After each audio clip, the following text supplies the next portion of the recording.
करेंगे। देश और दुनिया की तमाम बड़ी खबरों की बताएंगे कौन कौन सी खबरों पर है सबकी नजर, और कुछ झलकें देखेंगे खेल और अर्थ जगत की भी। लेकिन शुरुआत कर लेते हैं हेडलाइंस के साथ। प्रधानमंत्री मोदी ने मॉस्को में भारतीय समुदाय से बात करते हुए गिनाई उपलब्धियां। कहा 10 वर्षों में देश के विकास की रफ्तार से दुनिया हैरान।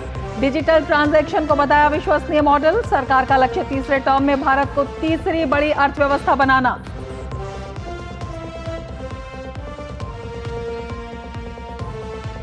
भारत और रूस के बीच शिखर वार्ता आज। पीएम मोदी को वार्ता से दोस्ती और मजबूत होने की उम्मीद। दूसरे विश्व युद्ध में शहीद रूसी सैनिकों की याद में बनाए गए स्मारक पर थोड़ी देर में अर्पित करेंगे पुष्पांजलि। राष्ट्रपति पुतिन के साथ एटम प्रदर्शनी केंद्र का भी करेंगे दौरा।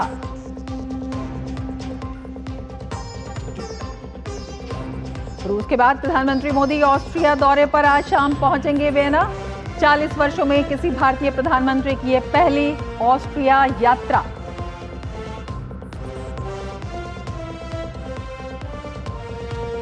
तमिलनाडु में दलितों के खिलाफ बढ़ते अत्याचार को लेकर भाजपा हमलावर। केंद्रीय मंत्री एल मुरुगन ने कहा बढ़ते मामलों को लेकर एससी आयोग से मिलेगा भाजपा का प्रतिनिधिमंडल। डीएमके सरकार कानून व्यवस्था बनाए रखने में पूरी तरह असफल।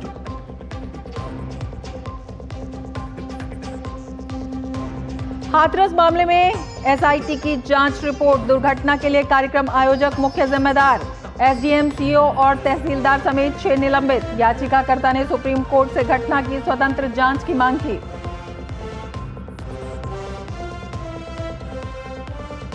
दिल्ली पुलिस की क्राइम ब्रांच ने ऑर्गन ट्रांसप्लांट रैकेट का किया पर्दाफाश। एक डॉक्टर समेत करीब 7 गिरफ्तार। बांग्लादेश से जुड़े हैं रैकेट में शामिल लोगों के तार।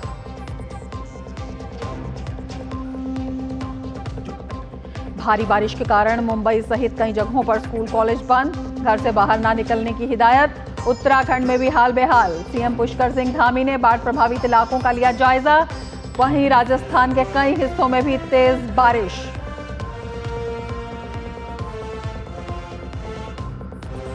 पेरिस ओलंपिक के लिए गगन नारंग होंगे भारतीय दल के शेफ मिशन। वहीं टेबल टेनिस खिलाड़ी अचिंत शरण कमल के साथ 2 बार के ओलंपिक पदक विजेता पीवी सिंधु भी होंगी भारतीय दल की ध्वजवाहक।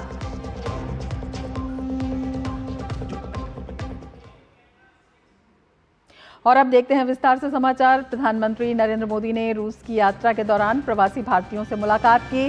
एक कार्यक्रम के दौरान उन्होंने वैश्विक परिदृश्य में भारत की बदलती भूमिका को बताया। प्रधानमंत्री ने कहा भारत अब समस्याओं का समाधान करता है। भारत विश्व बंधुत्व, डायलॉग और डिप्लोमेसी में भरोसा जताता है। भारत उभरते विश्व में नई उम्मीद है।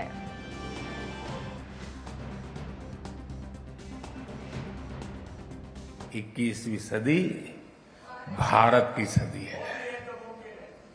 आज विश्व बंधु के रूप में भारत दुनिया को नया भरोसा दे रहा है। भारत की ग्रोइंग कैपेबिलिटीज ने पूरी दुनिया को स्टेबिलिटी और प्रॉस्पेरिटी की उम्मीद दी है। New emerging multipolar world order में भारत को एक मजबूत पिलर के रूप में देखा जा रहा है। जब भारत पीस, डायलॉग और डिप्लोमेसी की बात कहता है तो पूरी दुनिया सुनती है। जब भी दुनिया पर संकट आता है तो भारत सबसे पहले पहुंचने वाला देश बनता है और भारत दुनिया की उम्मीदों को पूरा करने के लिए कोई कसर नहीं छोड़ेगा। प्रधानमंत्री ने भारत रूस के संबंधों पर खुशी जाहिर की और एक नई शुरुआत करते हुए कजान और युकातेरिनबुर्ग में भारत के 2 नए काउंसलेट खोले जाने की घोषणा की। कजान और युकातेरिनबुर्ग में 2 नए काउंसलेट खोलने का निर्णय लिया गया है।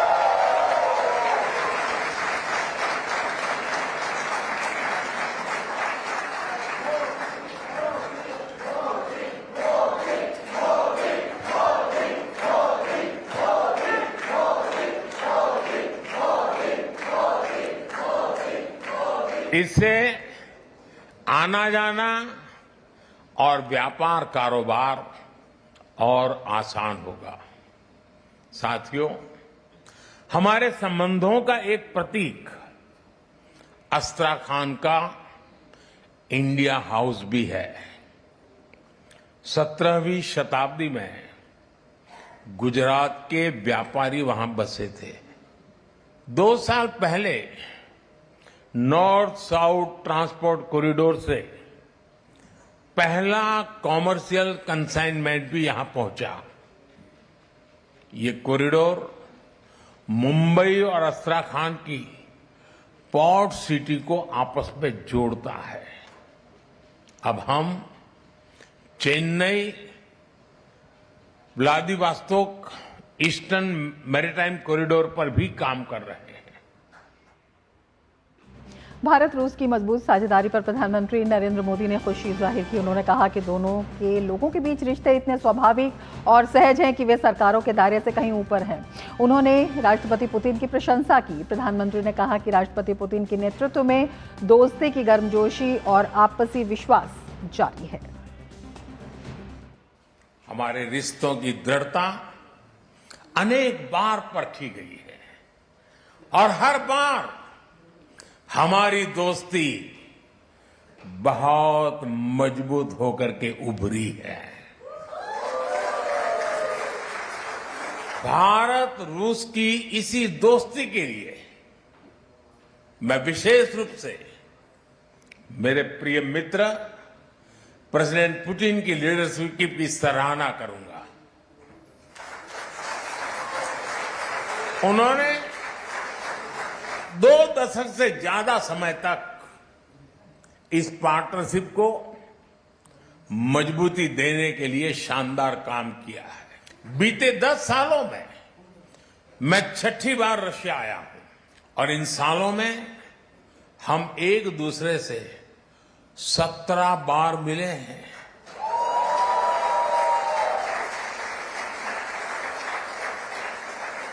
ये सारी मीटिंग ट्रस्ट और रिस्पेक्ट को बढ़ाने वाली रही है। जब हमारे स्टूडेंट्स संघर्ष के बीच फंसे थे तो प्रेसिडेंट पुतिन ने उन्हें वापस भारत पहुंचाने में हमारी मदद की थी।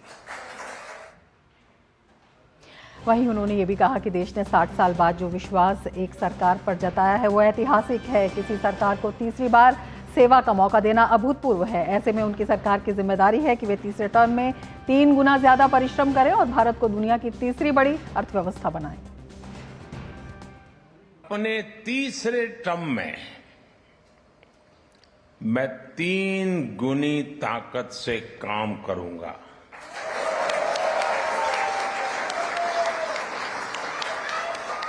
और ये भी एक संयोग है कि सरकार के कई लक्ष्यों में भी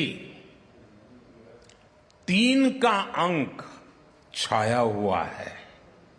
सरकार का लक्ष्य है तीसरे टर्म में भारत को दुनिया की तीसरी सबसे बड़ी इकोनॉमी बनाना।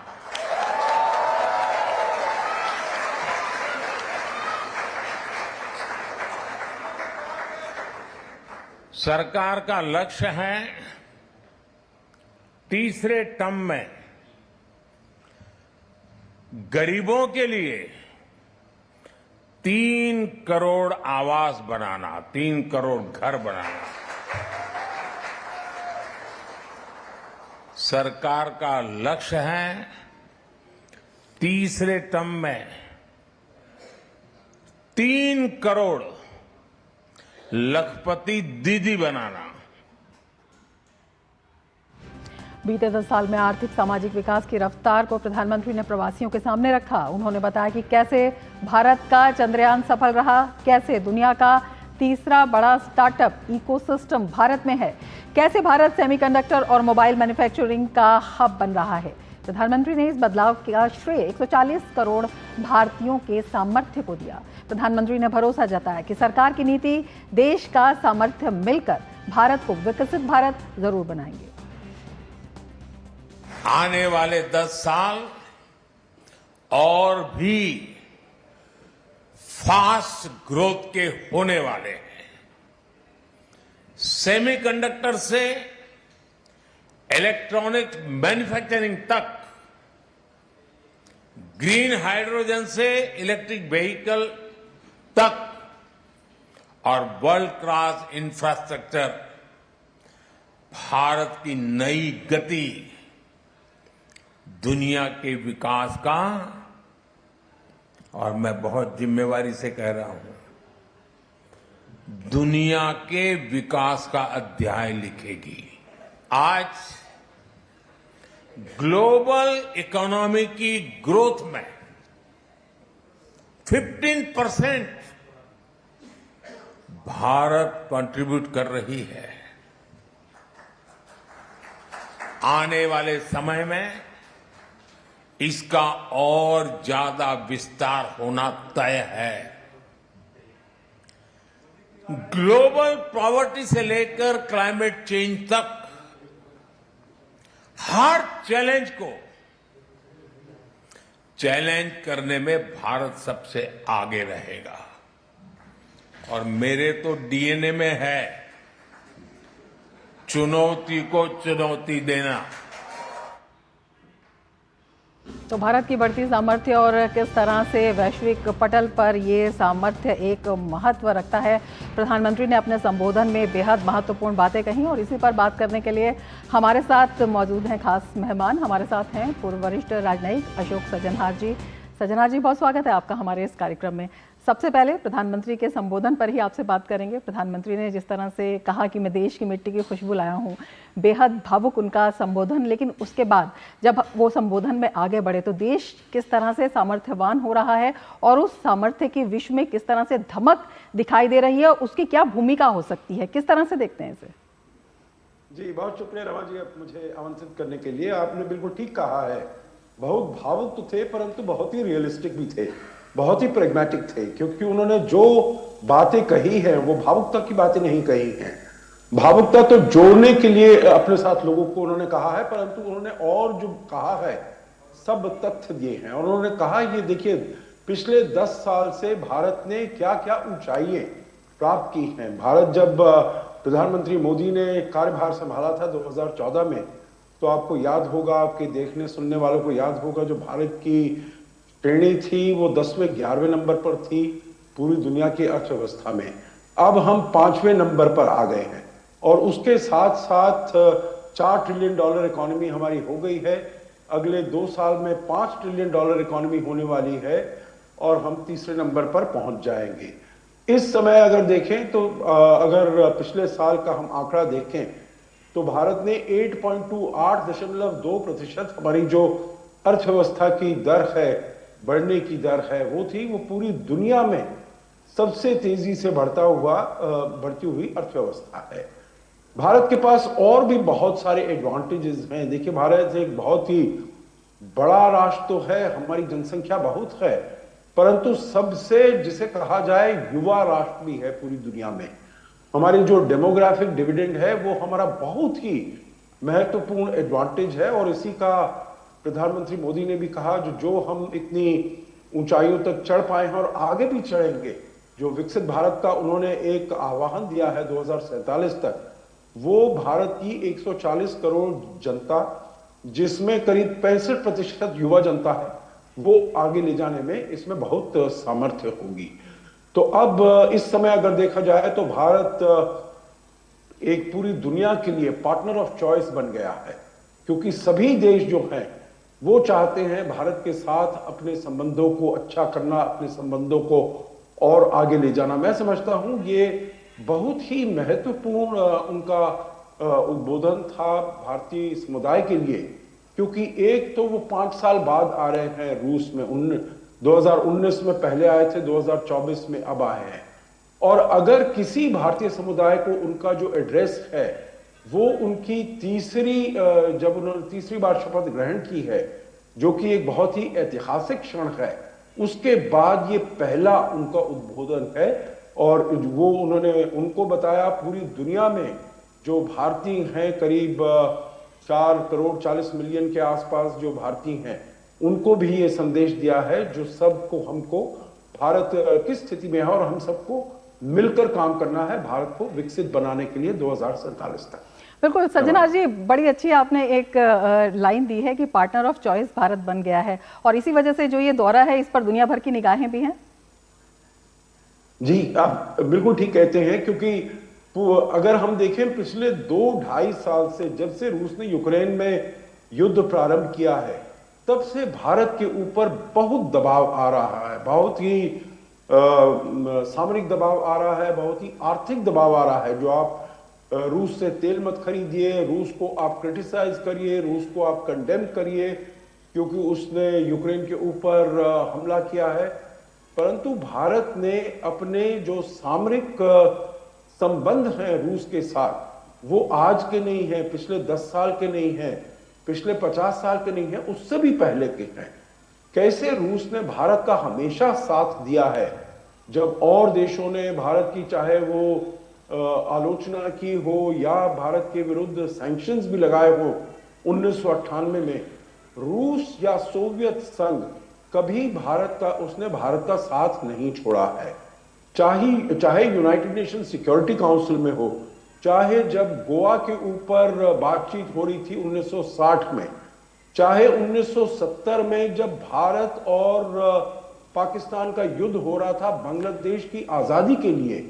बिल्कुल सज्जनहार जी, आपसे बातचीत जारी रखेंगे, लेकिन हम अपने दर्शकों को बता दें कि प्रधानमंत्री ने जो रशियन कल्चरल ट्रुप है उससे मुलाकात की है, और ये दृश्य आप देख रहे हैं जो सांस्कृतिक संबंध हैं भारत और रूस के, उन्हें और मजबूत होता हुआ देखते हुए प्रधानमंत्री नरेंद्र मोदी वहाँ पर जो कलाकार हैं उनसे बातचीत करते हुए, उनसे मुखातिब होते हुए, और वो अपने अनुभव प्रधानमंत्री के साथ साझा कर रहे हैं, अपनी भावनाएं जो हैं वो प्रधानमंत्री के समक्ष व्यक्त कर रहे हैं। और ये जो संबंध हैं, अगर भारत और रूस के सांस्कृतिक संबंधों की बात करें तो वो विश्व प्रसिद्ध हैं, और एक बड़ा कनेक्ट भारत और रूस के बीच में वो दिखाते हैं और इसे और मजबूत करते हैं, और उसी मजबूती को ये दृश्य दिखा रहे हैं प्रधानमंत्री नरेंद्र मोदी बात करते हुए जो कल्चरल ट्रुप है उसके कलाकारों से, और उनसे उनकी जो भावनाएं हैं उनको सुनते हुए और उनसे अपने विचार साझा करते हुए। और ये दृश्य हैं, ये अपने आप में दृश्य दिखाते हैं कि किस तरह का एक कनेक्ट है भारत और रूस के बीच में, और ये जो सांस्कृतिक कार्यक्रम है और ये जो सांस्कृतिक कनेक्ट है किस तरह से दोनों देशों की रिश्तों की मजबूती को और ज़्यादा पुख्ता करता है।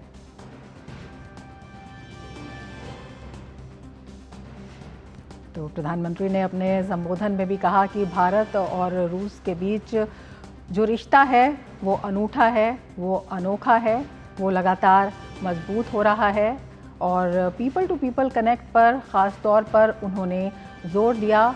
और ये जो सांस्कृतिक संबंध हैं ये उसी कनेक्ट को और ज़्यादा मजबूत करते हैं, और वही मजबूती दिखाई दे रही है। और ये उस वक्त भी दिखाई दी जब इन कलाकारों ने प्रधानमंत्री के स्वागत में वहाँ पर अपना कार्यक्रम प्रस्तुत किया, जो कि भाव विभोर करने वाला था, जो भारतीय संस्कृति से प्रोत्साहित था, ओतप्रोत था, और अपने आप में दिखा रहा था कि ये जो संबंधों का बंधन है ये और ज़्यादा कितना मजबूत हो रहा है।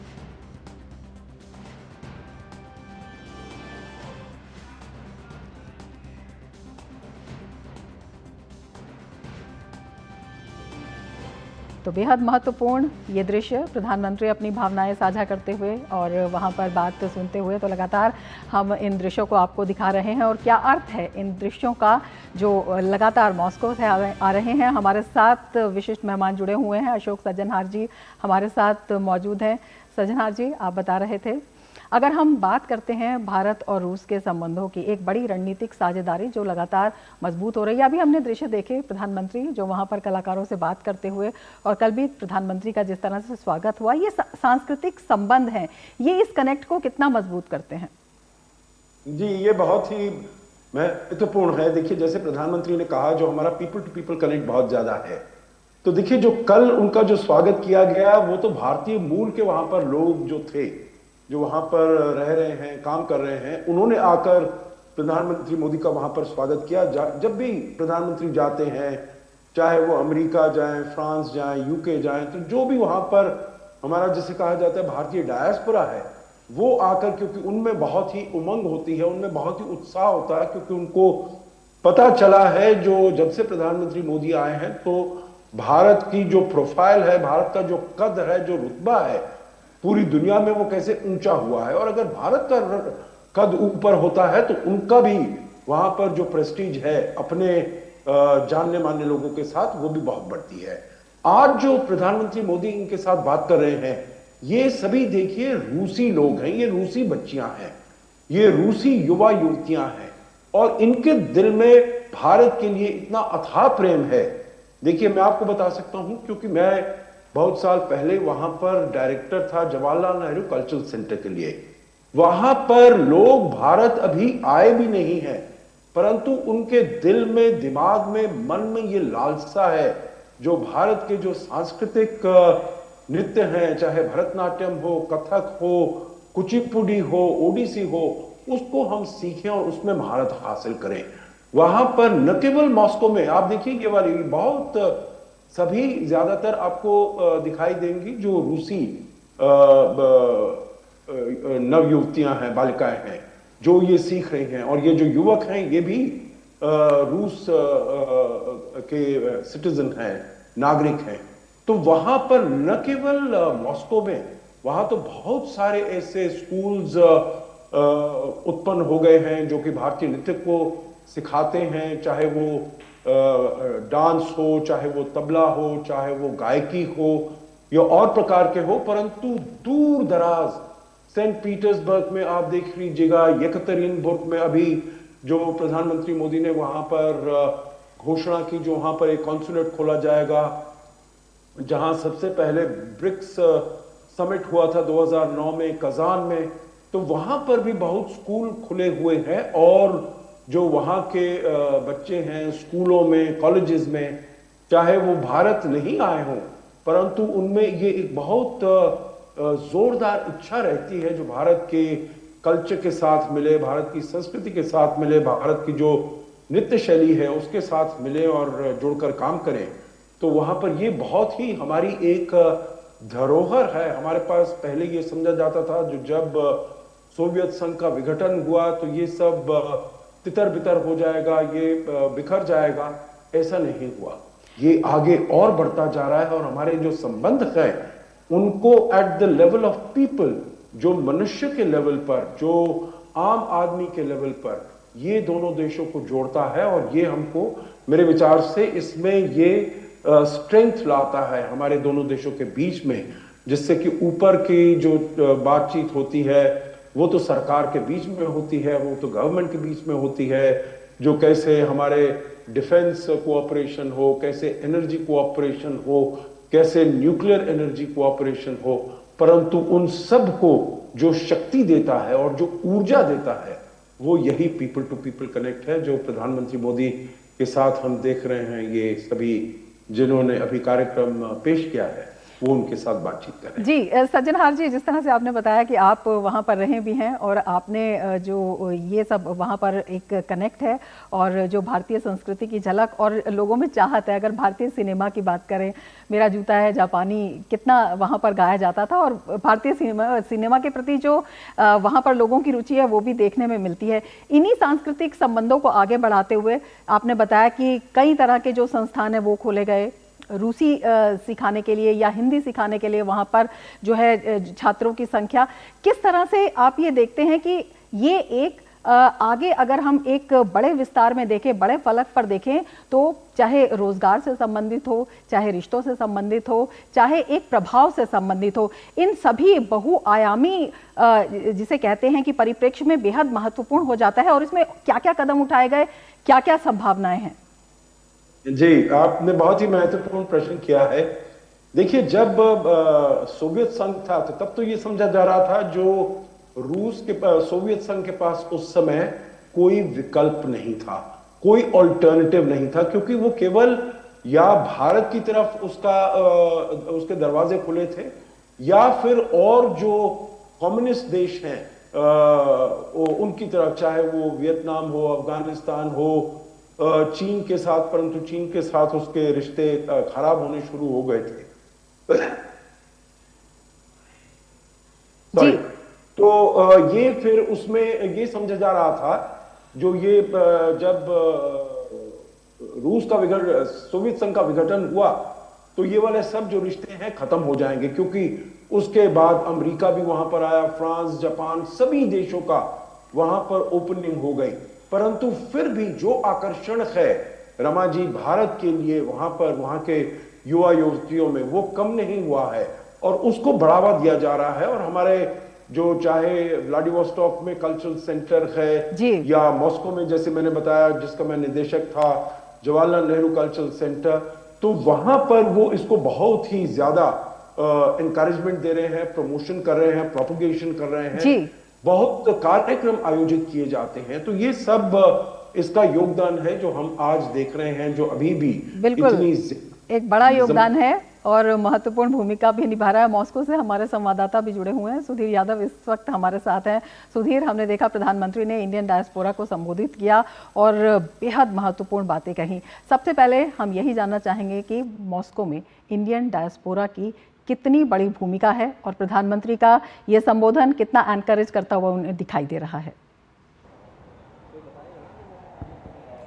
बिल्कुल रमा, देखिए जिस तरीके से लगातार प्रधानमंत्री पूरी दुनिया में जो इंडियन डायस्पोरा है उसको लगातार एनकरेज करते रहते हैं, उसी तरीके से जो रूस में भारतीय डायस्पोरा है उसको देश में विकास की रफ्तार किस तरीके से बढ़ रही है, लगातार सरकार किस तरीके से काम कर रही है, गरीबों का उन्नयन कैसे किया जा रहा है। लखपति दीदी की उन्होंने बात की, कितनी तेज़ी से सड़कें बनाई जा रही हैं, विश्व को तीसरी इकॉनमी कैसे बनाना है, भारत को दुनिया की तीसरी सबसे बड़ी इकॉनमी किस तेज़ी की रफ्तार से आगे लेकर आना है, ये तमाम बातें उन्होंने बताई। और साफ तौर पर आकर्षण लोगों में नज़र आया, भारतीय जो समुदाय है लगातार उनको सुनते हुए नज़र आया, ये अपने आप में साफ तौर पर दर्शाता। और यहाँ प्रधानमंत्री ने साफ तौर पर भी कहा कि जो लिंक्स हैं रूस के साथ वो और ज़्यादा बेहतर बनाए जाएंगे। कज़ान और इसके साथ ही दो जो इलाके हैं वहाँ और सेंटर खोले जाएंगे, जिससे कि जो लिंक्स हैं भारतीयों का यहाँ आना जाना, उनकी जो सुविधाएं हैं उनको और ज़्यादा आगे बढ़ाया जा सके। बिल्कुल ज़ाहिर तौर पर अपने आप में बहुत खासा अहम। और इसके बाद की बात मैं अगर करूँ रमा, तो अब प्रधानमंत्री पहुंचेंगे टॉम ऑफ अननोन सोल्जर, इसके बाद वहां श्रद्धा सुमन अर्पित करेंगे और उसके बाद एटम सेंटर जाएंगे और फाइनली जो 22वां भारत रूस शिखर सम्मेलन है वो उसमें हिस्सा लेंगे। जी रमा। बिल्कुल, अपने आप में आप बने रहिए हमारे साथ सज्जनहार जी भी जुड़े हुए हैं। सज्जनहार जी, आपसे जानना चाहेंगे जिस तरह से हमारे संवाददाता ने बताया कि एक बड़ा जो कनेक्ट है वहाँ पर दिखाई दे रहा है और उस कनेक्ट को बढ़ाने की कोशिश भी की जा रही है। जो इंडियन डायस्पोरा है, प्रधानमंत्री ने उन्हें राष्ट्रदूत कहा, कितना अहम हो जाता है ये। और इसके साथ ही अगर हम दोनों देशों के जो बढ़ती लगातार रणनीतिक साझेदारी है उसमें जो इंडिया की सॉफ्ट पावर है उसकी कितनी बड़ी भूमिका देखते हैं? जी, बहुत ही महत्वपूर्ण है डायस्पोरा का, जैसे आपने कहा। और ये पूरी दुनिया में मैं समझता हूं पिछले 10 साल से, जब से प्रधानमंत्री मोदी आए हैं, उन्होंने हर जगह गए हैं, एक अपना इंटेग्रल एलिमेंट बना लिया है जो डायस्पोरा को मुझे एड्रेस करना है। तो देखिए रमा, ये एक संदेश जाता है वहां की जो लोकल गवर्नमेंट है। जब प्रधानमंत्री जाते हैं न्यूयॉर्क में वो एड्रेस करते हैं, वॉशिंगटन में, सैन फ्रांसिस्को में एड्रेस करते हैं, तो वहां की जो लोकल गवर्नमेंट है वो भी ये समझती है ये जो डायस्पोरा है ये बहुत ही महत्वपूर्ण है। भारत की जो गवर्नमेंट है, सरकार है, और हमको भी उसको ज्यादा तवज्जो देनी चाहिए। इसीलिए आप देखते हैं मिडिल ईस्ट में भी अभी वहां पर अबू धाबी में इतने बड़े भव्य मंदिर का वहां पर उद्घाटन हुआ, क्योंकि वहां की जो सरकार है वो भी फैसिलिटीज देती है। अगर भारतीय सरकार वहां पर अपने जो डायस्पोरा है उनकी तरफ ध्यान नहीं दे, तवज्जो नहीं दे, तो जो लोकल गवर्नमेंट्स हैं वो भी उनके जो मसले हैं, उनके जो इंटरेस्ट हैं, हित हैं, उनको वो इतनी अच्छी तरीके से नहीं देखेंगे। और रूस में भी बिल्कुल यही बात है। रूस में हमारे बहुत वहां पर लोग गए हैं, रह रहे हैं, वहां पर बिजनेस में काम कर रहे हैं। हमारे बहुत सारे स्टूडेंट्स हैं जो मेडिकल यूनिवर्सिटीज में है, इंजीनियरिंग यूनिवर्सिटीज में है, और उन सब का भी ख्याल रखना, ये बहुत एक बड़ा आत्मविश्वास भी उनमें दिखाई देता है। सरकार के लिए बिल्कुल, सुधीर हमारे साथ जुड़े हुए हैं।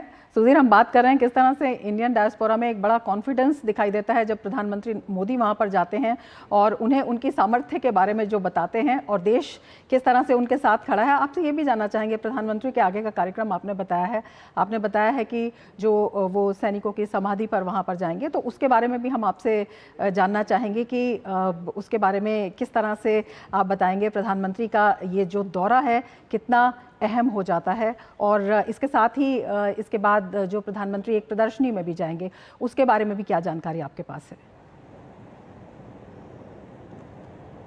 बिल्कुल रमा, देखिए भारतीय समुदाय को संबोधित करने के बाद प्रधानमंत्री टॉम ऑफ अननोन सोल्जर पर आ रहे हैं, यहाँ श्रद्धा सुमन अर्पित करेंगे। जिस तरीके से प्रधानमंत्री ने लगातार, अगर हम अपने देश की भी बात करें तो जिस तरीके से सुरक्षा बलों के प्रति उन्होंने जो सम्मान जताया, हमेशा ये कहा कि सुरक्षा बल का जो कर्तव्य है, जिस तरीके से वो देश के प्रति बलिदान देते हैं, उनके प्रति हमें आदर का भाव रखना चाहिए। तो यहाँ आकर जो टॉम ऑफ अननोन सोल्जर है, सेकेंड वर्ल्ड वॉर है, उसमें जो रूसी सैनिक शहीद हुए थे, उनके सम्मान में ये बनाया गया।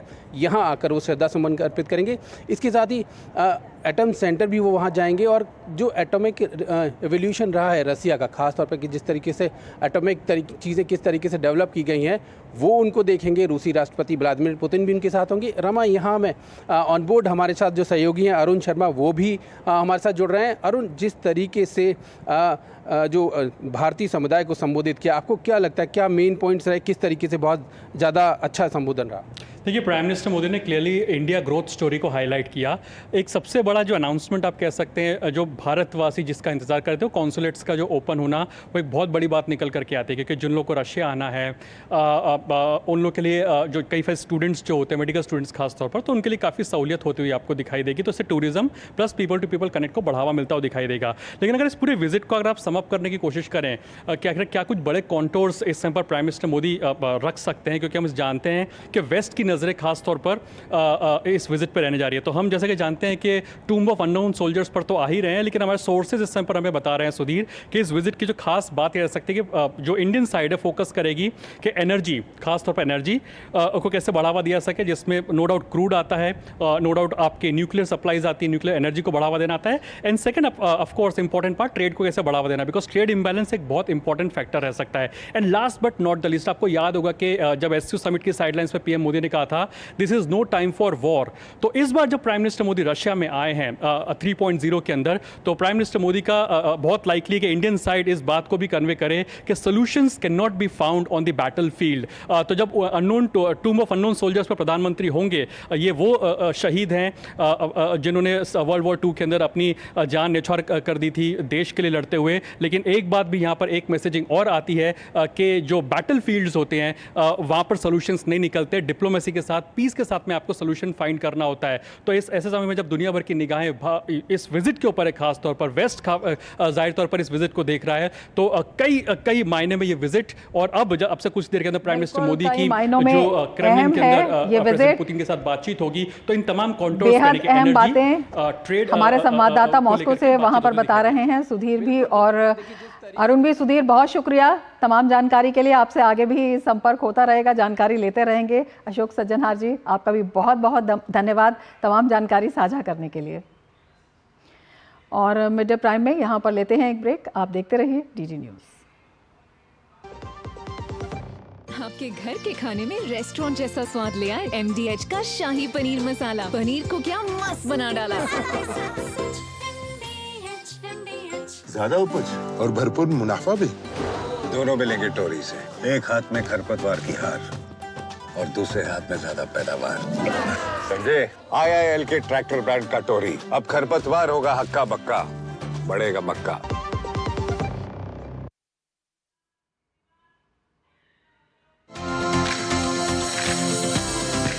प्रधानमंत्री नरेंद्र मोदी का रूस और ऑस्ट्रिया का दौरा, नई ऊंचाइयों पर भारत और रूस के संबंध, सामरिक, रणनीतिक और आर्थिक मुद्दों पर होगी बातचीत। होंगी दुनिया की नजरें जब मिलेंगे दो महाशक्तियों के नेता। 4 दशक में किसी भारतीय प्रधानमंत्री की पहली ऑस्ट्रिया यात्रा, भारत ऑस्ट्रिया के राजनयिक संबंधों की 75वीं सालगिरह, भारत के प्रधानमंत्री के ऑस्ट्रिया दौरे की राजधानी वियना से पल पल की खबर दूंगा मैं। होगा प्रधानमंत्री के दोनों देशों के दौरे का हर एक अपडेट। देखिए डीडी न्यूज पर लगातार कवरेज। ब्रेक के बाद फिर से आपका स्वागत है और हम बता दें अभी जो खबर आ रही है, समाजवादी पार्टी के राष्ट्रीय महासचिव आजम खान की मुश्किलें लगातार बढ़ती जा रही हैं। आजम खान के हमसफर रिजॉर्ट पर प्रशासन का बुलडोजर चला है और जौहर यूनिवर्सिटी रोड साइड की 4 दीवारी तोड़ दी गई है। 29 जून 2024 को तहसील सदर के कानूनगो ने 1 सप्ताह का नोटिस देते हुए अवैध कब्जा हटाने का नोटिस जारी किया था। रिजॉर्ट के सामने खाद के गड्ढों की जमीन है जिस पर 4 दीवारी बनवाने के साथ ही एक इमारत का निर्माण कर दिया गया था। अवैध कब्जे का मामला 4 साल पहले सामने आया था, तो मुश्किलें बढ़ गई हैं आजम खान की। और 4 साल पहले जो अवैध कब्जे का मामला सामने आया था उस पर बुलडोजर चल चुका है और ये अवैध कब्जा हटाने के लिए 1 सप्ताह पहले ही नोटिस जारी किया गया था। और हमारे संवाददाता आसिम अजीज रामपुर से जुड़े हुए हैं। आसिम, आपसे जानना चाहेंगे क्या कुछ ये पूरा मामला और किस तरह से आजम खान की मुश्किलें बढ़ गई हैं अब इसके बाद? मैं आपको बताता चलूं कि रामपुर में जो हमसफर रिसोर्ट बनाया गया था वो आजम खान ने अपनी मिसेज तंजीम फातिमा, जो कि पूर्व में राज्यसभा सांसद भी रही थी और विधायक शहर रही थी, उसके बाद उनके जो बेटे हैं उनके अब्दुल्ला आजम के जो है उनके नाम भी किया गया था। आज जो बड़ी कार्रवाई की गई है वो 2021 में इस बात को दर्ज किया गया था, जिसको लेकर आज जो खाद जो गड्ढे कहलाते हैं यानी कि ग्राम समाज की जगह जो कहलाती है वो अवैध रूप से कब्जा कर लिया गया था। इसको लेकर आए दिन शिकायतें थी, जो आज प्रशासन ने अपनी कार्रवाई को अंजाम दिया है और अपना बुलडोजर चला दिया है। बिल्कुल, इसका नोटिस पहले ही जारी कर दिया गया था, लेकिन उसके बाद भी जो इस पर लगातार काम जारी था उससे क्या कुछ दिखाई देता है? किस तरह से ये एक बड़े भ्रष्टाचार का मामला भी निकल कर सामने आता है? मैं आपको बताता चलूं कि आजम खान की परत दर परत जो कलई खुलती जा रही है, जो उन्होंने भ्रष्टाचार किए हैं अपने सत्ता में रह के, पूर्व सत्ता में समाजवादी की पूर्व सत्ता में रहकर घोटाले किए हैं, उसका ये परिणाम है कि जो उनके जौहर यूनिवर्सिटी हो चाहे या उनका हमसफर रिजॉर्ट हो या अन्य कोई भी ऐसे उनके अवैध कार्य किए हैं जिस पे कार्रवाई होती चली आई है। लेकिन आज की जो बड़ी कार्रवाई है जहां जो है बाउंड्री तोड़ी गई है और जो उन्होंने उसको अवैध जगह पे बसा रखा है हमसफर रिसोर्ट, उस पे एक बड़ा बुलडोजर चला है। आपने बताया कि इसी तरह के कुछ और भी अवैध कब्जे हैं उनके। जी, मैं बता रहा हूँ कि जिस तरीके से जौहर यूनिवर्सिटी को लेकर आए दिन पुलिस प्रशासन उस पर कार्रवाई करता रहता है। सर, जो जिस तरीके से लोग अपना आरोप लगा चुके हैं कि उन्होंने घरों में घुस के मारपीट की है, तोड़-फोड़ हुई है, अन्य कई ऐसे मामले हैं जिनमें वो घिरे पड़े हैं और जिससे इस समय मौजूदा तौर पे वो सीतापुर की जेल में बंद है आजम खान।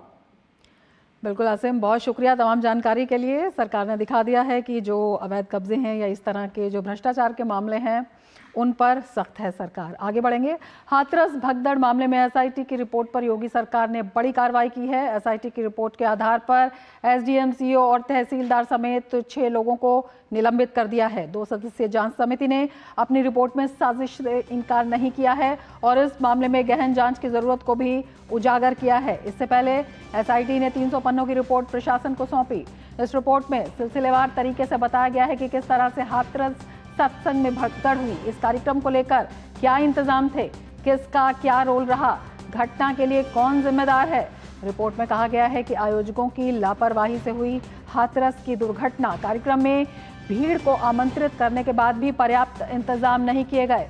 रिपोर्ट में कहा गया है कि आयोजकों ने बिना पुलिस वेरिफिकेशन के जिन लोगों को अपने साथ जोड़ा उनसे अव्यवस्था फैली। इसके साथ ही रिपोर्ट में ये भी कहा गया है कि अधिकारियों ने अनुमति देने के बावजूद आयोजन स्थल का निरीक्षण नहीं किया। एसआईटी ने हादसे से जुड़े बयान और कई साक्ष्य जुटाए। करीब 300 पन्नों की रिपोर्ट में मृतकों के परिजनों और घायल श्रद्धालुओं समेत 125 लोगों के बयान दर्ज किए गए। साथ ही सत्संग की अनुमति देने वाले अधिकारियों और सत्संग के लिए ड्यूटी पर तैनात पुलिस कर्मियों के भी बयान दर्ज किए। इसके अलावा घटना के संबंध में प्रकाशित समाचार की प्रतियां, स्थलीय वीडियोग्राफी, छायाचित्र, वीडियो क्लिपिंग का संज्ञान लिया गया। वहीं न्यायिक आयोग भी हाथरस दुर्घटना की गहन जांच शुरू कर चुका है।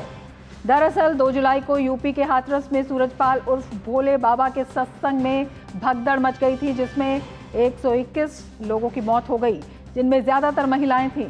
इस मामले में पुलिस ने मुख्य आरोपी और 1 लाख रुपए के इनामी देवप्रकाश मधुकर को गिरफ्तार कर लिया, जिसके बाद 6 जुलाई को आरोपी मधुकर को 14 दिन की न्यायिक हिरासत में भेज दिया गया है। तो एसआईटी रिपोर्ट पर योगी सरकार ने की है बड़ी कार्रवाई। और सुप्रीम कोर्ट में आज हाथरस भगदड़ हादसे में याचिकाकर्ता वकील विशाल तिवारी ने दायर याचिका चीफ जस्टिस ऑफ इंडिया के सामने मेंशन करते हुए सुप्रीम कोर्ट से इस घटना की स्वतंत्र जांच की मांग की। इस पर सीजेआई जीवाई चंद्रचूड़ ने कहा कि उन्होंने पहले ही लिस्टिंग को लेकर रजिस्ट्री के आदेश दे दिए हैं, इसे लिस्ट किया जाएगा।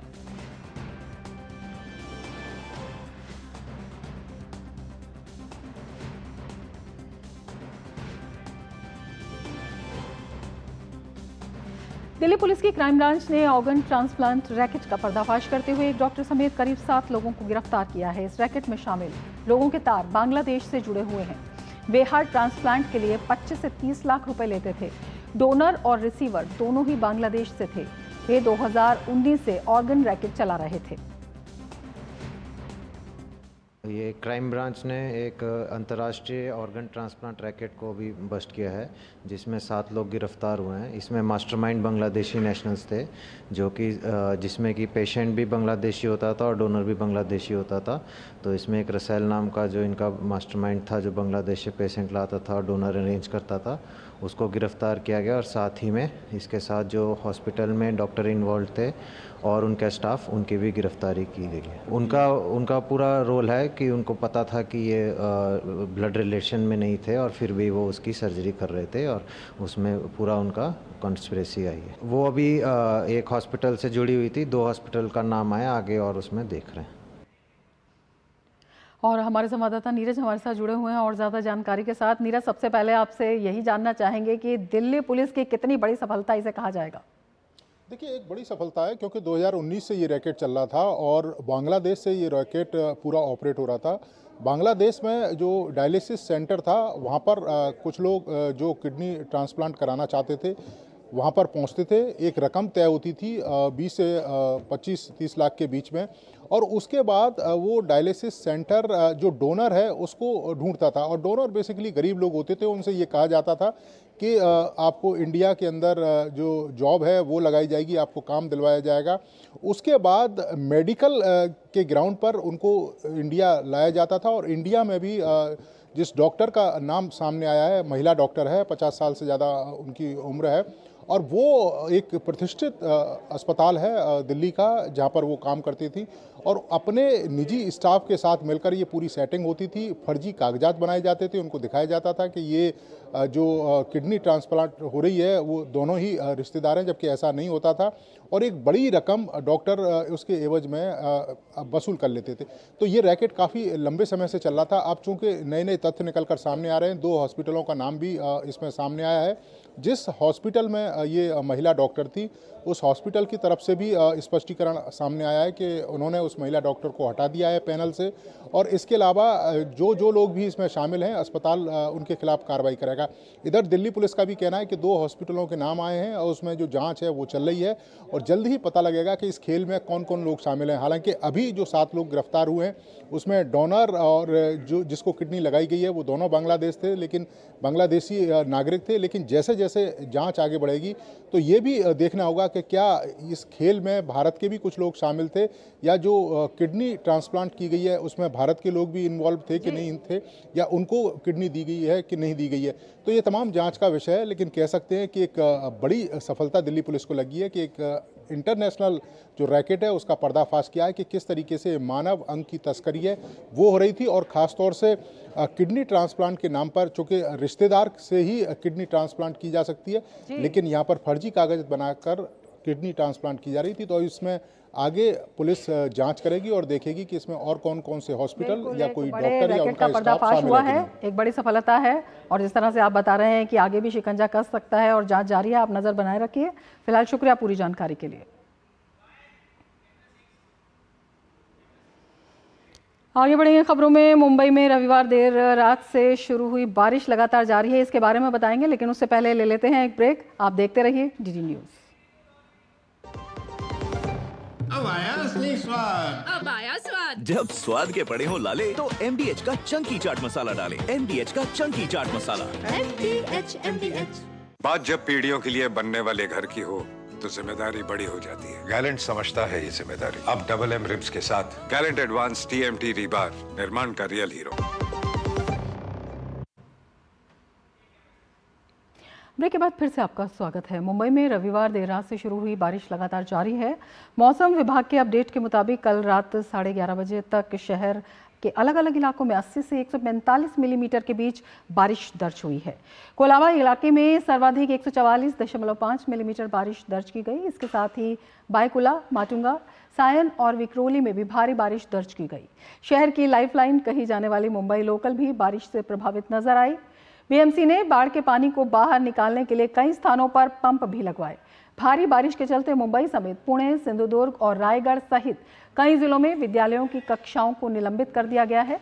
इसके साथ ही मुंबई विश्वविद्यालय की दोनों पालियां भी एहतियातन बंद कर दी गई हैं।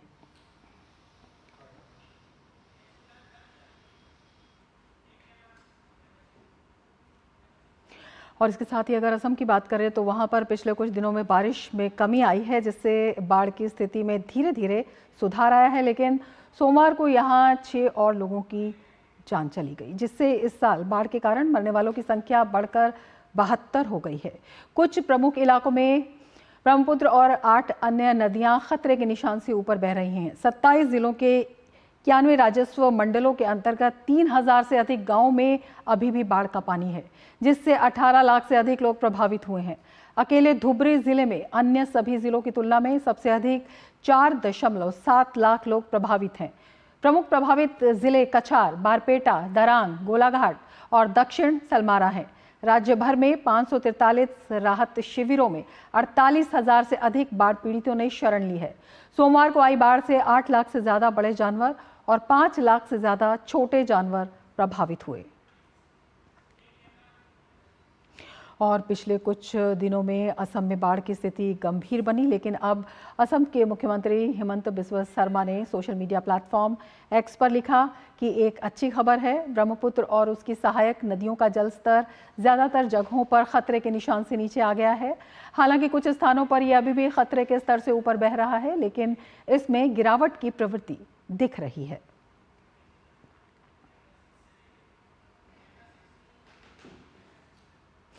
और हमारे संवाददाता जुड़े हुए हैं मुंबई से। योगेश शीतल हमारे साथ और सुबीना रॉय डिब्रूगढ़ से हमारे साथ जुड़ रही हैं बाढ़ की स्थिति के बारे में और ज़्यादा जानकारी के लिए। योगेश, सबसे पहले आपके पास आना चाहेंगे, आपसे जानना चाहेंगे क्या कुछ हालात हैं वहाँ के?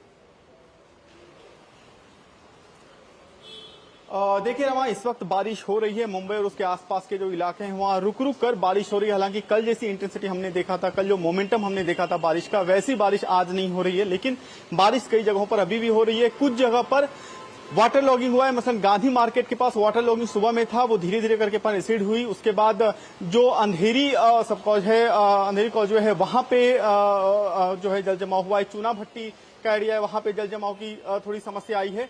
बाकी ट्रैफिक सुचारू रूप से आज चल रहा है। ट्रेनें हालांकि डिले चल रही है। जो मुंबई लोकल है, जो कल कई रूटों पर मुंबई लोकल जो है वो रद्द कर दी गई थी, लेकिन आज ट्रेनें चल रही हैं। कुछ जगहों पर ट्रेनें काफी देर से चल रही हैं। मसलन सेंट्रल लाइन जो है वहां पर कुर्ला के पास जल जमाव है, इसकी वजह से वहां पे ट्रेन देर से चल रही हैं।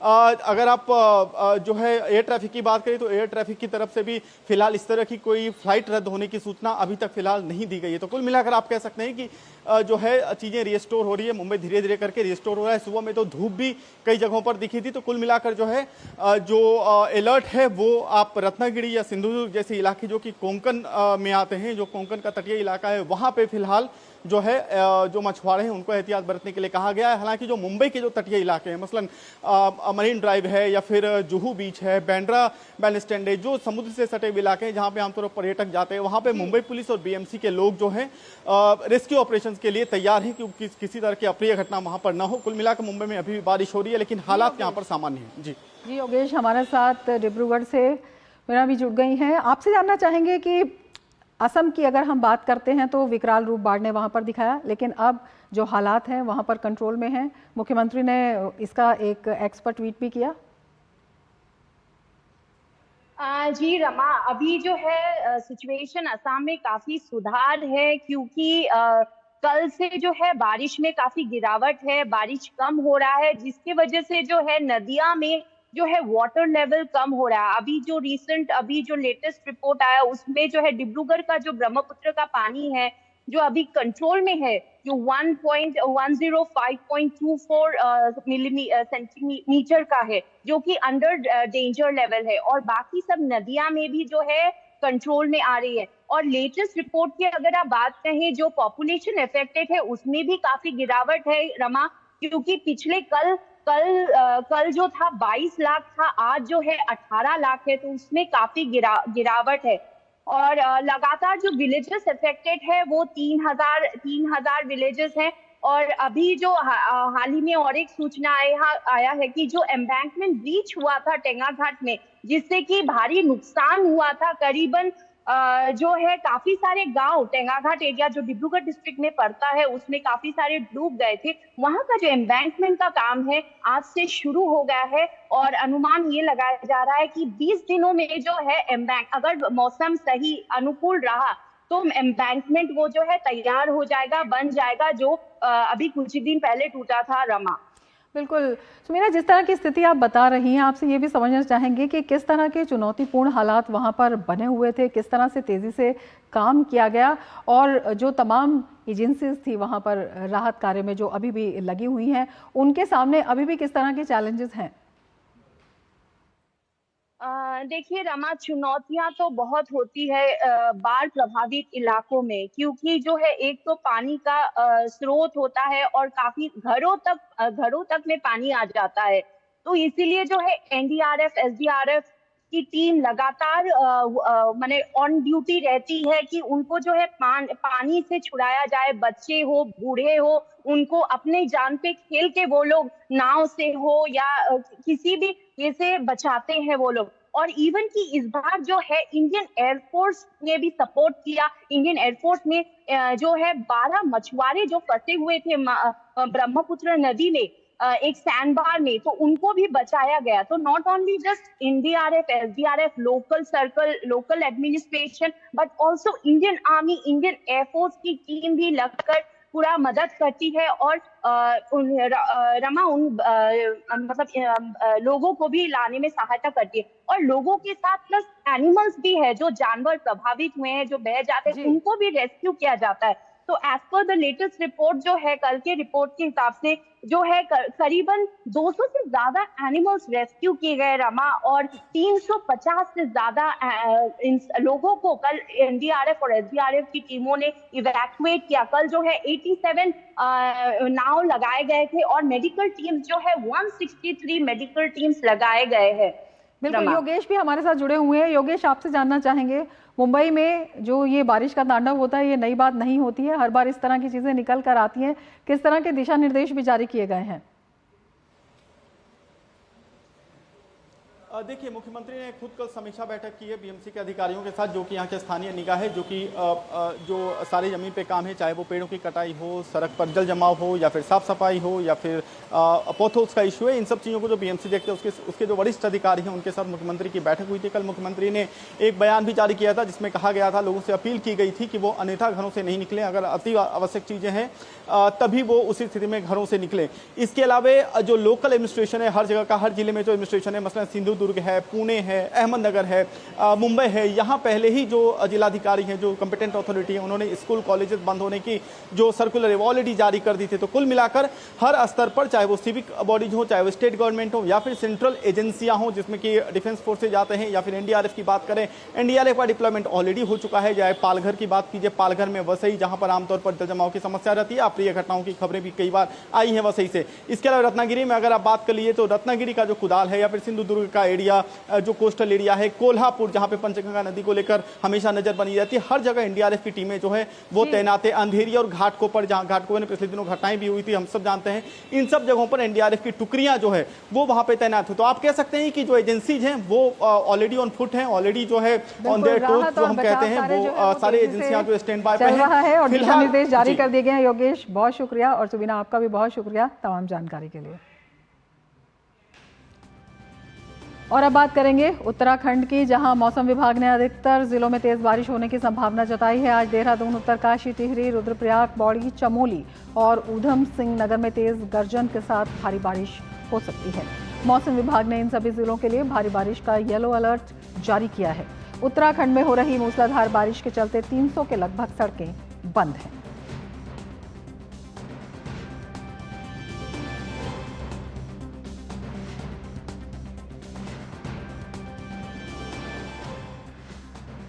उत्तराखंड के कई इलाकों में भारी बारिश आफत लेकर आई है। इस हालात को देखते हुए उत्तराखंड के मुख्यमंत्री पुष्कर सिंह धामी ने बाढ़ प्रभावित इलाकों का निरीक्षण किया और वहां स्थिति का जायजा लिया। इसी के साथ राज्य के कुमाऊं मंडल के टनकपुर, बनबसा और खटीमा के बाढ़ प्रभावित इलाकों का सीएम पुष्कर सिंह धामी ने हवाई सर्वेक्षण भी किया। तो राज्य सरकार लगातार स्थिति पर नजर बनाए हुए है। इसके साथ ही पूर्वोत्तर के राज्यों में बारिश लगातार जारी है और आज भी भारी बारिश होने की संभावना है। मौसम विभाग ने असम, मेघालय और अरुणाचल प्रदेश समेत पूरे पूर्वोत्तर में भारी बारिश का ऑरेंज अलर्ट जारी किया है। लगातार हो रही भारी बारिश के चलते नदियों का जलस्तर बढ़ गया है और कई इलाकों के लिए बारिश का अलर्ट जारी किया गया है।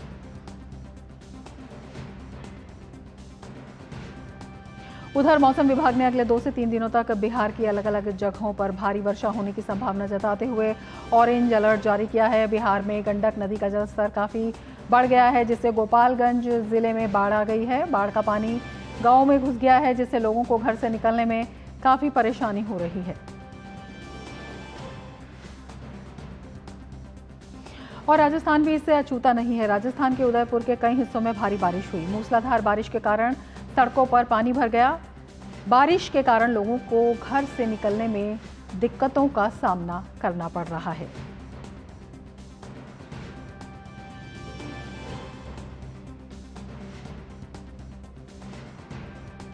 और बात करें गुजरात की, तो गुजरात में भी बारिश से लोगों को राहत मिलती नहीं दिख रही है। मौसम विभाग ने एक बार फिर से बारिश को लेकर ऑरेंज अलर्ट जारी किया है।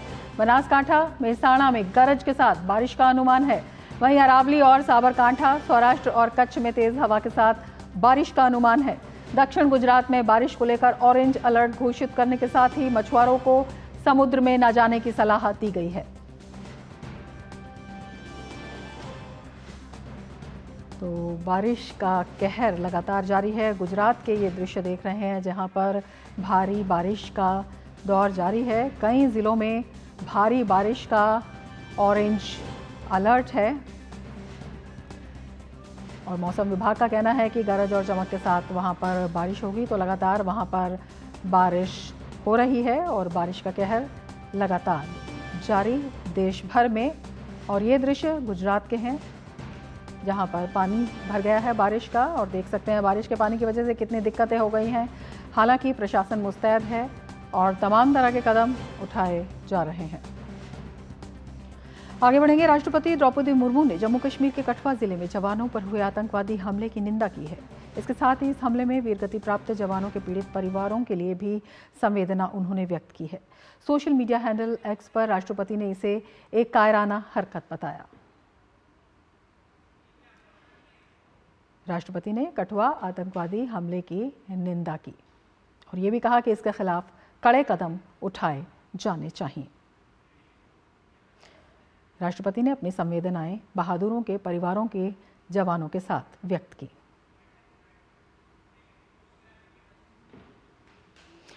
रक्षा मंत्री राजनाथ सिंह ने जम्मू कश्मीर के कठुआ जिले में हुए आतंकवादी किए गए हमले में शहीद हुए जवानों के शोक संतप्त परिवारों के प्रति अपनी गहरी संवेदना व्यक्त की। सोशल मीडिया प्लेटफॉर्म पर राजनाथ सिंह ने कहा कि मैं कठुआ के बदनोटा में हुए आतंकवादी हमले में हमारे 5 बहादुर भारतीय सेना के जवानों के खोने से बहुत दुखी हूँ। शोक संतप्त परिवारों के प्रति मेरी गहरी संवेदना है। राष्ट्र इस कठिन समय में उनके साथ खड़ा है। राजनाथ सिंह ने कहा, आतंकवाद विरोधी अभियान जारी है और हमारे सैनिक क्षेत्र में शांति और व्यवस्था लाने के लिए दृढ़ हैं। उन्होंने आगे कहा कि मैं इस नृशंस आतंकी हमले में घायल हुए लोगों के शीघ्र स्वस्थ होने की प्रार्थना करता हूं।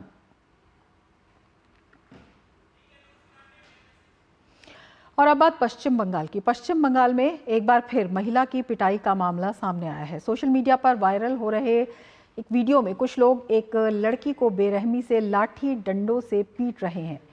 बीजेपी के राष्ट्रीय प्रवक्ता शहजाद पूनावाला ने वीडियो को साझा करके ममता सरकार पर हमला बोला है। उन्होंने कहा कि ममता दीदी की सरकार मां माटी मानुष नहीं, केवल बलात्कारी, भ्रष्टाचारी और बम धमाके करने वालों को बचाने वाली सरकार बन गई है।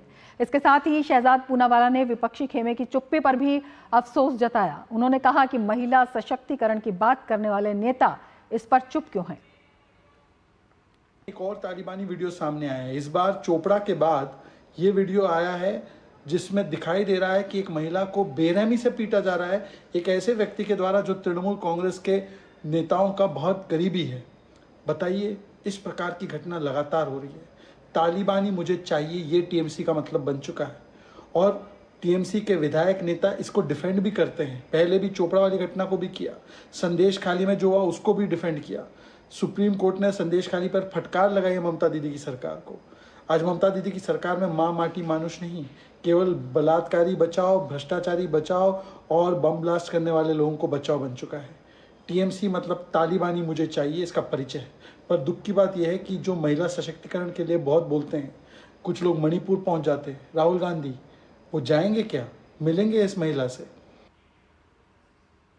भाजपा नेता तरुण चुग ने ममता बनर्जी पर निशाना साधते हुए कहा कि पश्चिम बंगाल से जो वीडियो सामने आया है वो बहुत दुखद है।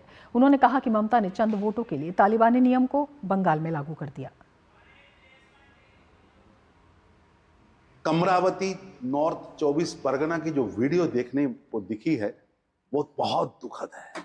ऐसे लगता है कि ममता बनर्जी ने चंद वोटों के लिए तालिबानी रूल्स को बंगाल में चालू कर दिया है, उसको लागू कर दिया।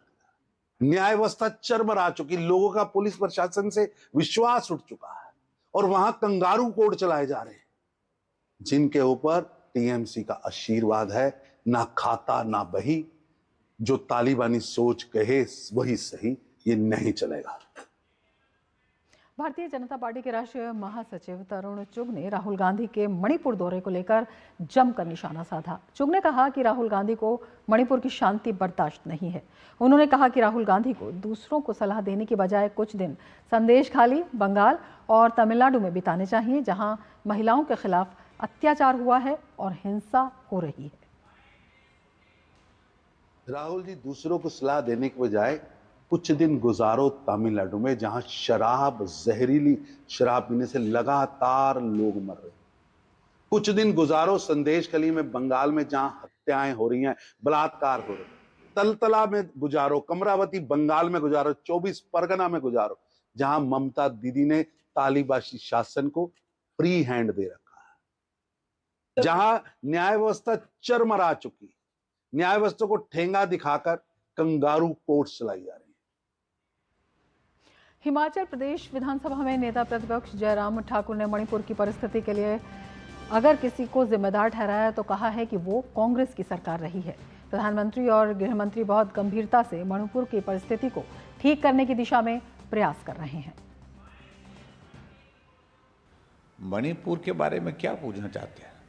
नॉर्थ ईस्ट में क्या होता रहा, कितने लोगों की हत्याएं हुई और वहाँ की सारी परिस्थिति के लिए अगर जिम्मेवार अगर है तो कांग्रेस की गवर्नमेंट रही है, कांग्रेस का नेतृत्व हो रहा है। अगर आज वहाँ पर शांति है, सारी चीज़ें ठीक चल रही हैं और जहाँ मणिपुर के बारे में कह रहे हैं, सरकार बहुत गंभीरता से, प्रधानमंत्री जी, गृह मंत्री जी गंभीरता से उस दिशा में प्रयत्न कर रहे हैं और निश्चित रूप से मुझे लगता है कि चीज़ें ठीक होंगी और निश्चित रूप से ठीक होकर के रहेंगी। लेकिन और समाजवादी पार्टी के राष्ट्रीय महासचिव आजम खान की मुश्किलें लगातार बढ़ती जा रही हैं। आजम खान के हमसफर रिजॉर्ट पर प्रशासन का बुलडोजर चला है। जौहर यूनिवर्सिटी की रोड साइड की 4 दीवारी तोड़ दी गई है और 29 जून 2024 को तहसील सदर के कानूनगो ने 1 सप्ताह का नोटिस देते हुए अवैध कब्जा हटाने का नोटिस जारी किया था और रिजॉर्ट के सामने खाद के गड्ढों की जमीन है जिस पर 4 दीवारी बनवाने के साथ ही एक इमारत का निर्माण कर दिया गया था। अवैध कब्जे का मामला 4 साल पहले सामने आया था। तहसील सदर का एक गांव है पसियापुर, इसकी जो गाटा संख्या है 164, जिसका रकबा है 0.0380 हेक्टेयर और इसकी जो नौइयत है वो खाद के गड्ढे हैं। उसी पर हमसफर रिसोर्ट का कुछ कब्जा था, बाउंड्री वॉल बनी हुई थी और उसमें एक क्या कहते हैं जल परियोजना भी बनी हुई थी, उसी को आज कब्जा मुक्त कराया गया है। और लखनऊ से रामेंद्र सिंह और ज़्यादा जानकारी के साथ हमारे साथ जुड़े हुए हैं। रामेंद्र, हमसफर रिजॉर्ट पर बुलडोजर चल ही गया है प्रशासन का, क्या कुछ जानकारी इस पूरे मामले में और किस तरह से ये एक बड़ा भ्रष्टाचार का और अगर हम बात करें कानून की अवज्ञा का मामला भी सामने आता है? देखिए रमा जी, वो दौर बीत गया है। 20 साल तक जो जमीन सरकारी, वो जमीन हमारी कौन लोग कब्जा कर रहे थे ये समझ में आ रहा है। चाहे लखनऊ का अकबर नगर हो, अबरार नगर हो या रामपुर का जो रिजॉर्ट है जहाँ गिराया जा रहा है, ये ग्राम समाज की जमीन पर बना है और इस पर तंजीम फातिमा जिनके नाम है रिजॉर्ट है, वो स्वयं कोर्ट गई थी और कोर्ट ने खारिज कर दिया, कहा कि ग्राम समाज की जमीन पर बना है इसलिए प्रशासन अपनी कार्रवाई करेगा। तो जो कोर्ट के बाद निर्णय है उस पर प्रशासन कार्रवाई कर रहा है। यानी अब तस्वीर साफ हो रही है कि जो जमीन सरकारी, वो जमीन हमारी किस तरह लोगों ने कब्जा किया है, कौन वो लोग थे, कौन कम्युनिटीज थी जिन्होंने कब्जा किया है, कौन बड़े नेता थे जिन लोगों ने कब्जा किया है। योगी सरकार की नजर है और अब अभी एक कदम और आगे बढ़ रहे हैं कि ग्राम समाज की जो लैंड है, जो यहाँ नगर निगम की लैंड है, उसको अपने कब्जे में लेंगी। बहुत सारी ऐसी जगह आएंगी। अभी तो केवल रामपुर का किस्सा है, बहुत सारे विधायक आएंगे, बहुत सारे ऐसे नेता आएंगे जिन्होंने जमीनों पर कब्जा किया है। तो रामपुर तो एक इतिहास है कि रामपुर में किस तरीके से जमीनें ली गई। आप कल्पना करिए कि जौहर यूनिवर्सिटी बनी हो, चाहे रिजॉर्ट बना हो, लोगों की जमीनें ले ली गई, ग्राम समाज की जमीनें ले ली गई। तो ये जो दौर था वो बीत गया है। जाहिर वो दौर बीता है तो उसके प्रतिफल भी सामने आ रहे हैं और अच्छा जो वक्त है वो लोगों के लिए अच्छा आएगा। जो सरकारी जमीन है उन पर सरकारी कुछ इमारतें बनेंगी लोगों की, जिससे सबका भला हो, कम से कम रिजॉर्ट नहीं बनेंगी। ये परिस्थितियां रमा जी दिख रही हैं। बिल्कुल, आपका कहने का मतलब है जिस तरह से आप कह रहे हैं कुछ और भी इस तरह के जो अवैध कब्जे हैं उन पर कार्रवाई हो सकती है। बिल्कुल रमा जी, ये पूरा जो स्टेट गवर्नमेंट है उसने जो अधिकारियों को निर्देश दिया है कि जो जिसकी जमीन है उस पर वो काबिज हो। पहली तो ये है कि जो जमीन जिसकी उस पर वो काबिज हो, लेकिन जो सरकारी जमीन है वो हर जगह तय हो कि कौन सी सरकारी जमीन है, कौन सी बंजर है, कौन सी ग्राम समाज की जमीन है, कौन सी उसल है, खलिहान है। तो इस तरीके से अलग अलग जमीनें दर्ज की जाती हैं कि जरूरत पड़े तो लोगों के लिए वो उपयोग में लाई जा सके, कोई बिल्डिंग बनाई जा सके, कोई और कार्यक्रम किए जा सके। लेकिन उन सरकारी जमीनों पर लोगों ने, जो राजनीतिक सत्ता प्राप्त लोग थे, उन लोगों ने जमीनों पर कब्जा किया। कई जगह तो इन्होंने कब्जा करके दूसरों को बेच दिया। जैसे अकबर नगर की स्थिति है जहां मकान गिराए गए हैं। अबरार नगर अब अगला नंबर है जहां पर गिराए जा रहे हैं। तो नदियों की किनारा हो, जंगल हो, जमीन खलिहान हो, जो भी है उस पर कब्जे किए। तो वो दौर बीता है। हमें लगता है कि जो सरकारी जमीन है उनको लोगों को छोड़ना पड़ेगा रमा। बिल्कुल रामेंद्र, आपसे ये भी जानना चाहेंगे, जिस तरह से आपने बताया है कि कई ऐसी ज़मीनें हैं, कई ऐसी संपत्तियां हैं जो कि इस दायरे में आ रही हैं, आपको लगता है समाजवादी पार्टी के अपने शासन के दौरान सत्ता के दुरुपयोग का एक बहुत बड़ा ये मामला? देखिए, अगर अलग से जांच कराई जाए तो आपको लगेगा कि समाजवादी पार्टी के वो माफिया, भू माफिया, जो राजनीतिक लोगों के सत्ता प्राप्त है, स्वयं राजनीतिक लोग जो बड़े पदों पर आसीन थे, विधायक थे, मंत्री थे, पार्टी के बड़े पदाधिकारी थे, उन लोगों ने जमीनों पर कब्जा किया, अपनी जमीनों कुछ अपने निर्माण कराए, बाकी जमीनें लोगों को बेच दी। जहां एक एक पूरा नगर बस गया। आप देखिए कि 500-500, 1800 मकान बन जाते हैं। ये कौन लोग हैं जिन मोहल्लों का नाम अकबर नगर रखा जाता है, जिनका नाम अबरार नगर रखा जाता है, जिनका नाम रहीम नगर रखा जाता है? आखिर ये कौन लोग थे जिन्होंने जमीनों पर कब्जा किया और बेच दिया? तो ऐसी बहुत सारी चीजें जब चिन्हांकन होकर सामने आएगा तब तस्वीर साफ होगी और इनके चेहरे भी साफ होंगे कि कौन लोग थे जिन्होंने जमीनों पर बेचा। एक बात और है, जो उस समय के सरकारी अधिकारी थे जिन्होंने इन पर निगरानी नहीं की, जो इन्होंने रोका नहीं, उनके खिलाफ भी एक फेहरिस्त बन रही कि वो कौन लोग थे जिनके समय में जमीनों पर कब्जा हुआ, उसकी भी लिस्ट शासन तैयार करा रहा है रमा। बिल्कुल, आपका कहना है कि कई बड़े नामों पर भी शिकंजा कस सकता है रामेंद्र? बिल्कुल ऐसे बहुत सारे नाम आएंगे। जैसे जैसे चीजें आगे बढ़ेंगी, जैसे जैसे सरकारी जमीन पर कब्जे छुड़वाने की बात आएगी, तो आपको ऐसे बहुत चेहरे दिखेंगे जो दागदार होंगे और वो राजनीतिक सत्ता प्राप्त लोग थे, सरकारों में थे, बड़े पदों पर थे, जिनके खिलाफ अधिकारी कुछ बोल नहीं सके, चाहे आजम खान हो, चाहे ऐसे ही बहुत सारे लोग हैं। तो उनके चेहरे तस्वीर, उनकी भी तस्वीर साफ होगी कि किस तरह जमीनों पर कब्जा किया इन लोगों ने और कैसे धन अर्जित किया है। ये सारी चीजें साफ होने का समय है। रमा, बिल्कुल रामेंद्र, जिस तरह से सूचना आ रही है, ये जो मामला है ये 4 साल पहले संज्ञान में आया था। उसके बाद जो कार्रवाई है उसकी भी सूचना है, वो लगातार जो इस तरह के मामले हैं उसमें जारी होती रहती है। उसके बाद भी इस तरह का जो आत्मविश्वास है और लगातार जो इस तरह के आप बता रहे हैं कि उस दौरान मामले हुए, भूमाफिया का आपने जिक्र किया, किस तरह से वो माफिया इतना पनपा, क्या उसकी वजह रही? रमा देखिए, जब सत्ता होती है, शासन होता है, आप बड़े पद पर होते हो, अधिकारी आपके खिलाफ बोल नहीं सकते, अधिकारी आपकी गलत बातों को नकार नहीं सकते हैं, तब ऐसे लोग खड़े होते हैं। देखिए, इसमें तंजीम फातिमा स्वयं कोर्ट गए और कोर्ट ने कहा कि ग्राम समाज की जमीन है, इस पर आपका कोई अधिकार नहीं बनता है और न ही प्रशासन ने आपको, जो कि मैनेजर की एक तरीके से एसडीएम मैनेजर होता है, न ही उसने आपको अलॉट किया है। तो अगर दोनों स्थितियां नहीं तो गिरनी चाहिए। और आपको एक बात बता दें कि हमारे यहाँ लखनऊ में जो अकबर नगर गिराया गया, उसमें 1984 में कांग्रेस की सरकार थी, उसने नोटिस दिया कि नदी का एरिया है, आप मत इसमें बनाइए, निर्माण न करिए। 1998 में फिर नोटिस दी गई तो समाजवादी पार्टी की सरकार थी। लेकिन इन लोगों के इतने हौसले बढ़े हुए थे कि लोगों की सरकारी जमीनों पर नदी का जो रिवर फ्रंट था उसको कब्जा कर लिया और वहां मकान निर्माण करा दिया। इसी तरह रामपुर में आप देखें, जौहर यूनिवर्सिटी जहां बनाई गई है, जहां रिजॉर्ट बनाया गया है, तो ये ऐसे लोग थे जिन पर सत्ता का पूरा हाथ था और ये लगातार गलत करते रहे और जो प्रशासनिक अधिकारी थे वो आंख मूंदे बैठे रहे। तो अब हमें लगता है कि जिस तरीके से कार्रवाई होगी तो बहुत सारी चीजें बिल्कुल इस तरह के जो गलत हौसले हैं उन्हें एक बड़ा झटका जो है वो इससे लगता हुआ दिखता है। रामेंद्र, नजर बनाए रखिए। फिलहाल शुक्रिया पूरी जानकारी के लिए। आगे बढ़ेंगे। सूचना प्रसारण राज्य मंत्री एल मुरुगन ने तमिलनाडु में हुए अवैध शराब मामले में 70 लोगों की हुई मौत पर राहुल गांधी पर हमला बोला। मुरुगन ने कहा कि राहुल गांधी को हाथरस जाने का रास्ता मालूम है लेकिन तमिलनाडु जाने का रास्ता नहीं।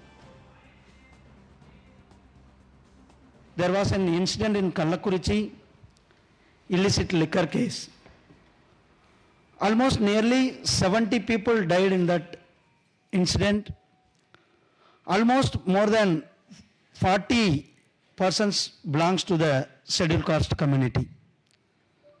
The Rahul Gandhi or Mallikarjuna Kharge, they didn't visit there. Rahul Gandhi is going to Hathras or he is going to somewhere. Why he don't know way to Tamil Nadu or Kallakurichi? Whether he didn't know, whether he didn't forgot the Tamil Nadu. L Murugan ने DMK सरकार की कानून व्यवस्था को असफल बताते हुए कहा कि तमिलनाडु के शहरों में हत्या हो रही है, हर साल 2000 केस फाइल हो रहे हैं, लोग सुरक्षित नहीं हैं। In January 2023, again a DMK functionary in Salem district, there is a temple festival. He is threatening the Dalit youth and he is abusing the Dalit youth. You don't enter the temple. So there is also no action. The Stalin took action and immediately within few months he revoked the action and he took again to join the DMK party. L Murugan ने DMK नेताओं पर दलितों पर अत्याचार करने का आरोप लगाया। लगातार दलितों के खिलाफ तमिलनाडु राज्य में घटनाएं हो रही हैं। करीब 2000 से ज्यादा घटनाएं दलितों के खिलाफ हुई हैं। Even Panchayat president is their elected representatives. They are unable to perform them duty. They are unable to go to them office. They are unable to sit them office due to the caste discrimination in the Tamil Nadu and the DMK government, ruled by the DMK government. Delhi सरकार के 5000 शिक्षकों के transfer पर teacher association के general secretary Ajay वीर यादव ने दिल्ली के शिक्षा मंत्री आतिशी पर सवाल खड़े किए। साथ ही कहा कि उपराज्यपाल और दिल्ली के सांसदों ने इस मामले में शिक्षकों की सहायता और सिफारिश की, जिसके बाद उनका ट्रांसफर रुक गया है। उन्होंने कहा शिक्षा मंत्री ने बयान दिया था, शिक्षा ट्रांसफर की पॉलिसी के बारे में उन्हें पता नहीं था कि ये बदल गई है। उनका ये बयान गैर जिम्मेदाराना था। ऐसे में हमारे विभाग को कौन देख रहा है ये पता नहीं चल पा रहा है। और इसी के साथ अजय वीर ने इस मामले पर शिक्षा मंत्री पर राजनीति करने की भी बात की। उन्होंने कहा दिल्ली के शिक्षकों के ट्रांसफर को शिक्षा मंत्री ने मुद्दा बनाना चाहा है। ये ट्रांसफर उपराज्यपाल ने किया है। जो हमारे ट्रांसफर्स हुए ये हमारे 11 जून को आदेश आया। 11 जून से लेके और 1 जुलाई तक शिक्षा मंत्री महोदय को कभी पता ही नहीं लगा कि 5000 टीचरों के या एक कंडीशन आई है कि 10 साल से एक स्कूल में रहने वाले टीचरों के ट्रांसफ़र होने हैं। वो अपनी एक ऑर्डर शीट पे एक आदेश जारी करती हैं और डायरेक्टर और सेक्रेटरी को आदेशित करते हैं कि इनमें संज्ञान लिया जाए और ये ना किया जाए। जब ऐसा हुआ तो उसी दिन 1 तारीख को शिक्षा मंत्री जी ने इस तरह का अपना नोट शीट दी और 2 तारीख को मध्य रात्रि 5006 टीचरों के अचानक ट्रांसफ़र कर दिए गए। जब ट्रांसफ़र कर दिए गए तो उसमें नोट शीट में ये बताया कि हमें मालूम ही नहीं था। शिक्षक समाज में इतना भ्रम फैल गया कि क्या शिक्षा विभाग बिना शिक्षा मंत्री की नॉलेज के चलता है।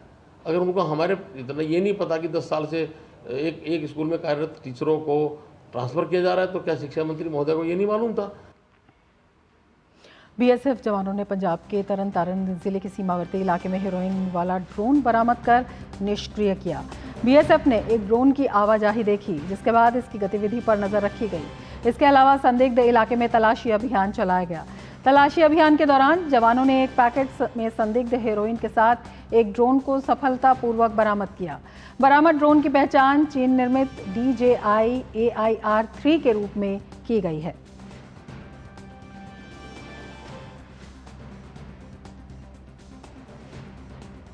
बिहार के नक्सल प्रभावित औरंगाबाद जिले में नक्सलियों के खिलाफ विशेष अभियान चलाया गया। इसके तहत केंद्रीय रिजर्व पुलिस बल, कोबरा बटालियन और औरंगाबाद पुलिस को बड़ी सफलता हाथ लगी है।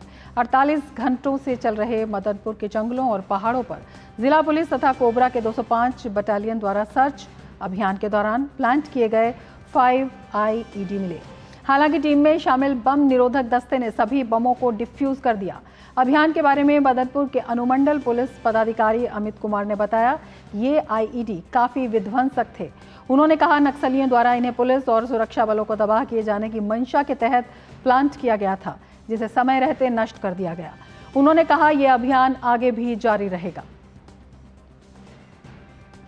ये जो है नक्सली के विरुद्ध जो है औरंगाबाद पुलिस का जो अभियान है लगातार जारी है। ये स्पेशल ऑपरेशन टीम बना करके एक संयुक्त टीम है जिसमें 205 कोबरा बटालियन CRPF की और साथ में औरंगाबाद पुलिस की टीम ने कल और परसों 2 दिनों में टोटल 5 प्रेशर IED बरामद किए हैं। इसको वहीं पर बरामद कर करके वहीं लोकल में ही विनष्ट कर दिया गया। किसी तरीके की जान माल की क्षति की खबर नहीं है।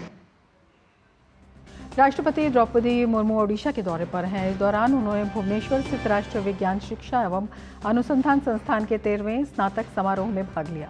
राष्ट्रपति द्रौपदी मुर्मू ने समारोह के दौरान लोगों को संबोधित किया।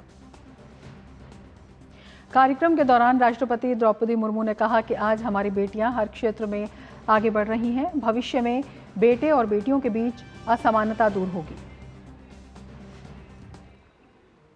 आज हमारी बेटियां आदित्य L1 और चंद्रयान 3 जैसे प्रतिष्ठित साइंस मिशन का नेतृत्व कर रहे हैं। उच्च शिक्षण संस्थानों में STEM विषयों में अब बेटियों की भागीदारी 40% से अधिक है, लेकिन मैंने देखा है कि आज इस संस्थान में उपाधि, पदक एवं पुरस्कार पाने वाले विद्यार्थियों में छात्राओं की संख्या छात्रों से कम है। मुझे आशा है कि भविष्य में बेटों और बेटियों के बीच की असमानता की ये स्थिति दूर होगी। मॉस्को स्थित memorial of the unknown soldier पहुंचकर प्रधानमंत्री नरेंद्र मोदी ने उन सैनिकों को श्रद्धांजलि दी जिन्होंने द्वितीय विश्व युद्ध के समय सोवियत संघ की रक्षा में अपने प्राणों को न्यौछावर कर दिया था। मॉस्को के अलेक्जेंडर गार्डन स्थित मेमोरियल का अनावरण 1967 में हुआ था। ये उन सभी सैनिकों को श्रद्धांजलि यहाँ दी जाती है जिनका नाम दस्तावेजों में दर्ज नहीं है। दुनिया भर में ऐसे 50 से ज़्यादा स्मारक हैं। प्रधानमंत्री नरेंद्र मोदी वहाँ पहुँचे।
इसके साथ ही मिड डे प्राइम में फिलहाल इतना ही। दीजिए इजाजत, नमस्कार।